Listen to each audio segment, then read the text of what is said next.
छत्तीसगढ़ जिला राजनांदगांव के डोंगरगढ़ ब्लॉक के ग्राम मुड़िया की हेमलता छात्रा पिछले 2 सालों से राजधानी रायपुर में रहकर पंडित रविशंकर शुक्ल विश्वविद्यालय के छात्रावास में रहकर एमएससी की पढ़ाई कर रहे हैं।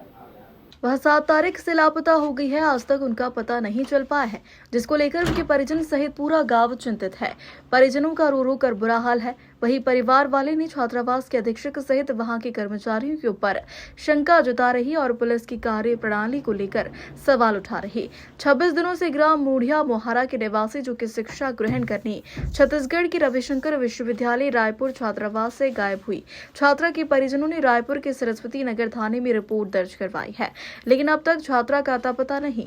पूरे मामले को लेकर डोंगरगढ़ विधानसभा के कांग्रेस विधायक हर्षिता बघेल ने परिजनों के साथ रायपुर की सरस्वती थाने का घेराव कर चुकी है। राजनांदगांव जिला के विकासखंड डोंगरगढ़ में एक ग्राम पंचायत है मुड़िया में एक ऐसा मामला आया है जो एक बच्ची राजधानी रायपुर में अध्ययनरत थी, दूसरा साल की छात्रा थी। वो अचानक से लापता हो गया है। उनके परिजन जो है बहुत परेशान है और बहुत भावुक है। वो तरह तरह के विधायक के पास जाके और थाना में जाके वो शिकायत किए हैं। तो क्या है पूरा मामला हम समझते हैं। नमस्कार, मैं हूँ शन्नी वर्मा और आप देख रहे हैं ग्लोबल इंडिया टीवी। मामला है राजनांदगांव जिले के विकासखंड डोंगरगढ़ की। वहाँ के एक ग्राम पंचायत है मुड़िया मोहारा। वहाँ एक लड़की जो है वो राजधानी रायपुर में पिछले 2 साल से पढ़ती थी रहकर, और अचानक से उनका मोबाइल ऑफ 7 तारीख को हो जाता है। आज है आपका 31 दिसंबर। तो इतने दिन बीत जाने के बाद में भी परिजन बहुत चिंतित है कि हमारी बच्ची गई तो गई कहाँ, और गई होगी तो कहाँ गई होगी और कैसी स्थिति होगी। तो बहुत ज़्यादा भावुक है। तो चलिए हम उसके परिजन से बात करते हैं, उनके पिताजी से बात करते हैं, उनसे जानने की कोशिश करेंगे कि क्या है पूरा मामला। जी, आपका नाम क्या है दादा? भोजराम वर्मा, ग्राम मुड़िया। क्या है पूरा मामला? वो 7 तारीख को मैं फ़ोन लगा, फ़ोन स्विच ऑफ बताइस, तब वहाँ जाके देखे तो वहाँ नहीं है, मोर बेटी है। आपकी बेटी कौन सी क्लास की छात्रा? वो एमएससी सेकंड वर्ष, कहाँ? रविशंकर यूनिवर्सिटी रायपुर, वहीं छात्रावास में रहा थी सर। हाँ, क्या बोलते हैं वहाँ के छात्रावास में? छात्रावास वाले तो पहले दिन जब गए ना तो बोली से पता ही नहीं है वो मल्ला, फ़ोन लगाओ अंदर में होगा तो आ जाएगा बोले। तो मैं कहूँ उसका तो मोबाइल बंद है 2-3 दिन से। तब जाके रूम लो मन देखीस, और रूम ला देखीन तो कथे हाथ तो लाक लगे। तब मन हड़बड़ा गए और हमला 2-4 घंटा बैठा के दोपहर तक के रखीन, और बाद भेज दिन जाओ करके। फिर हम थाना में जाके शिकायत करें, और शिकायत करें तो वहाँ लिखीस, और फिर हमन वापस घर आ गए। और बाद लगातार में जाके थाना में कहीं भी पता लगात हूँ, पूछत हूँ मोर बेटी कहाँ है, लेकिन मोला आज तक से कोई जगह ना शोर संदेश कोई बताने वाला नहीं है। थाना वाले मन भी कुछ नहीं बताते, अभी तक कोई खबर नहीं है। इनके ऊपर शक है आपको? मोला तो छात्रावास के ऊपर पूर्ण शक है। काबर उमन अलग अलग जवाब देते, और सीसीटीवी कैमरा भी बंद है, और ओकर रूम में जो सामान बिखरे हुए हैं, पड़े हुए हैं, सब चीज़ वहाँ छोड़ के गए, कोई सामान लेके नहीं गए। एकर से मोला पूर्ण शंका है कि उनमें कोई ना कोई ये मिली भगत है, और मिल करके मोर बेटी ला साजिश करके वहाँ से बाहर करेंगे। तो जैसे कि देख रहे हैं, छात्रा की पिताजी ने कहा कि पूरा संदेह छात्रावास के लोगों के ऊपर में है, वहाँ के कर्मचारी को ऊपर में है कि जब बेटी का जब रूम में दरवाज़ा खोला गया तो जो सामान होती है, जो चश्मा होता है, चश्मा वहीं रखाया है। अब आप सोच सकते हैं कि जो चश्मा जो एक छात्रा रहती है या कोई पहनने वाला रहता है, वो आधा घंटा के लिए मिस करता है तो उसके सिर में दर्द और तरह तरह की परेशानियाँ शुरू हो जाती है। तो वो इसकी बेटी अगर कहीं जाती, बिना बताए चली जाती, माँ को नहीं बताती, ना पिता को नहीं बताती, लेकिन इसकी बेटी अगर गई तो चश्मा को ही छोड़ा है। आधार कार्ड भी था, वो भी वहीं पड़ा हुआ है। जो लंच मिलता है, डिनर मिलता है छात्रावासों में, वो जस्ट पड़ा हुआ था। तो ये बहुत सारा संदेह अपने आप में उठता है, और ये गंभीर बहुत मामला है। तो अभी थोड़ा देर पहले बात कर रहे थे उनके पिताजी से, उनके मम्मी से अपन जानने की कोशिश करेंगे कि क्या है मामला। क्या आपको बेटी कुछ बता के गई है, कुछ समझा के गई है?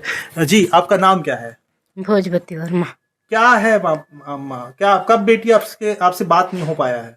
मोर बेटी 7 तारीख से बात नहीं हुआ है। 7 तारीख से बात नहीं हुआ है।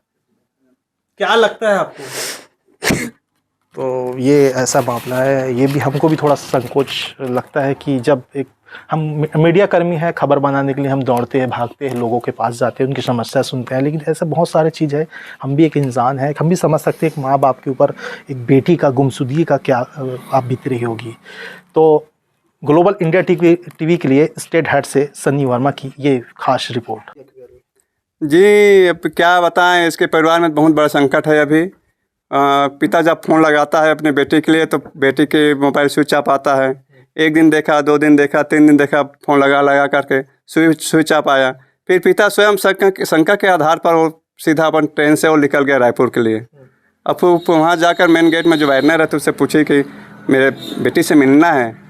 वो बताती है कि मेरी बेटी आपकी होगा अंदर में, फ़ोन लगाओ आ जाएगी, है ना। तो फ़ोन लगाते बोली उसके पिता ने कि मेरी बेटी तो नहीं आ रही है, स्विच ऑफ है उसका मोबाइल। तब जाकर वार्डनर और उसका कुछ सहेलियों ने जाके देखा तो उसके जो रूम रहती है वहाँ, और उस पर ताला लगा हुआ था। फिर आकर के बताया कि वो तो नहीं है, ताला लगा हुआ है करके, है ना। फिर वो आके बताती है कि वो तो अपने माँ के साथ गई है।